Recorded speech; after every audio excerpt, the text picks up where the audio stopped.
Shalom Ubracha, bienvenue sur Torah de vie. Nous allons poursuivre cette digression sur le Maboul, sur le déluge, Maboul en hébreu, parce que c'était un exemple qui s'insérait harmonieusement dans la démonstration, ou du moins dans la présentation que nous étions en train d'élaborer sur les convergences entre la Torah et le savoir scientifique. Toujours basé sur la prophétie du Zohar, disant que les deux savoirs, le savoir de la Torah, la connaissance des secrets, appelée connaissance d'en haut, et le savoir scientifique, la connaissance des lois universelles, des faits survenus, des origines de la Terre, sont appelés là par le Zohar connaissance inférieure ou connaissance d'en bas. Se basant, disais-je, sur cette prophétie, nous nous sommes permis une digression sur le sujet même du déluge. Et nous avons rappelé que d'aucuns nient ou contestent complètement la réalité d'un tel déluge. Tout au plus, disent-ils, la Bible a peut-être rendu compte d'une inondation d'un grand fleuve et on a fait tout un fromage, si je peux me permettre cette expression triviale, parlant d'un déluge universel. Et pour soutenir leur, je ne dis même pas leur thèse, mais leur hypothèse, parce que ce n'est qu'une hypothèse à ce jour, heureusement, ces personnes qui s'estiment autorisées, parlent d'une copie. Les rédacteurs de la Bible auraient copié sur les auteurs, comme les auteurs mésopotamiens, chaldéens, de la thèse de Gilgamesh, qui parlait effectivement d'un déluge, ou d'autres mythologies des peuples voisins. Il faut quand même essayer de voir les choses d'un autre point de vue.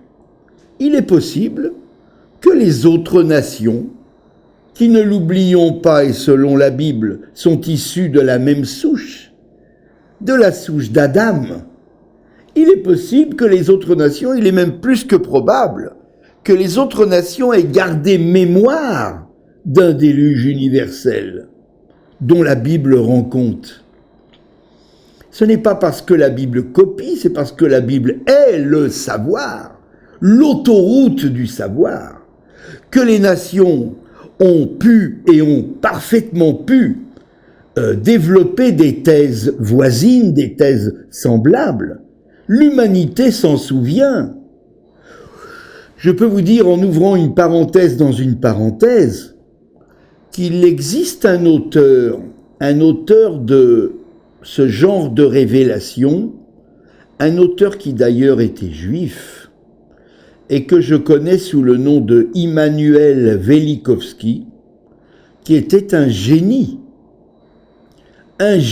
du savoir tout terrain, tous azimuts. Et cet homme a introspecté les mythologies et les savoirs des peuples anciens. Il parlait couramment et comprenait couramment tous les dialectes et les idiomes anciens. Et cet homme a trouvé des similitudes entre ce que l'humanité a gardé dans sa mémoire, des anciennes catastrophes, des anciens bouleversements qui ont affecté la croûte terrestre. Une similitude entre ces mythologies et les faits qu'on peut observer. Il n'y a là nulle contradiction. Il y a là nulle occasion d'en rire ou d'ironiser. Si l'on va chercher dans la mythologie des Mayas, qui habitaient l'Amérique centrale, le Mexique et le Guatemala, on trouve des traces effectivement d'un récit de déluge. Non pas parce que c'est un hasard. Un auteur français disait d'ailleurs « Le hasard n'est que la providence des imbéciles ». Et il ajoutait qu'ils d'ailleurs n'ont pas de providence. Il n'y a pas de hasard. Dans l'histoire de la Terre, aujourd'hui la thèse est admise. Le battement des ailes d'un papillon ici peut provoquer un cyclone dans le Pacifique. Tout est lié. Tout est lié, les lois sont connectées. Il y a une théorie unitaire de la vie et de l'existence terrestre. Alors, si les mythologies parlent d'un déluge, et si la Bible en rend compte, raison de plus pour prendre au sérieux ce récit, cette démonstration. Si l'on regarde effectivement le déluge comme une simple pluie, comme certains voudraient ou pensent qu'il s'agit d'une simple pluie torrentielle, catastrophique, mais torrentielle, mais malgré tout envisageable. Il n'est pas possible d'imaginer des conséquences comme celles que la Bible raconte.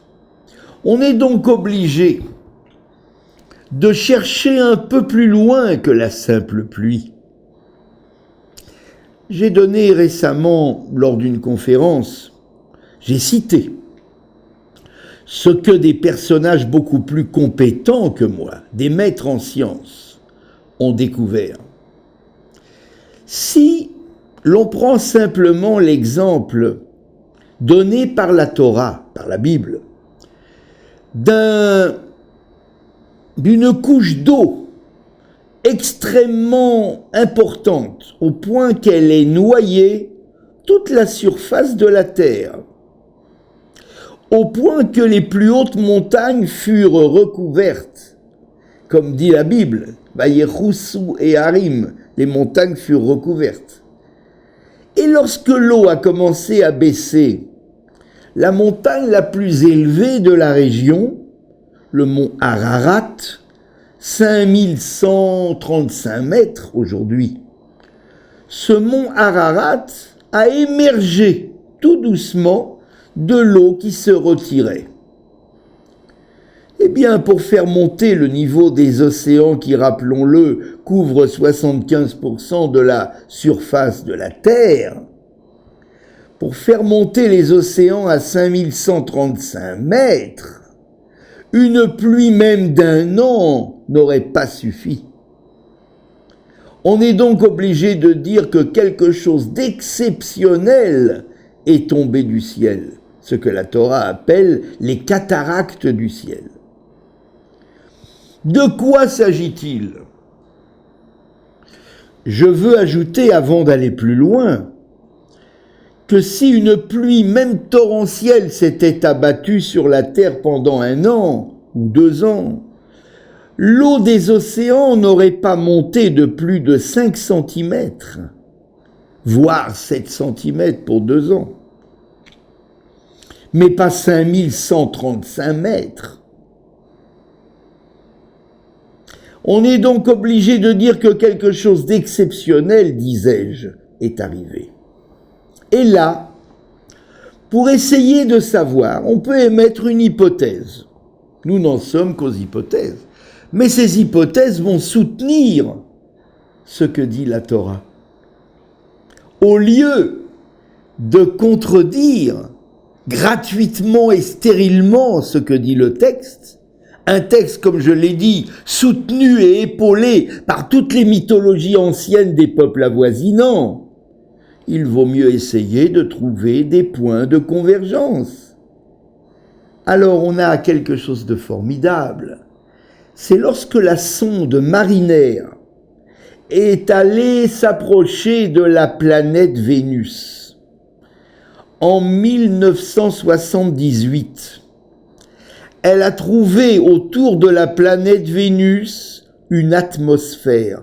Il n'est pas forcé que ce soit une atmosphère d'eau, mais une atmosphère malgré tout, des nuages épais, une voûte nuageuse qui masquait la planète et qui laissait néanmoins les rayons du soleil parvenir à la surface de cette planète. Et on peut se demander si une telle voûte, une telle canopée, comme on dit aujourd'hui, n'entourait pas la Terre à ses origines.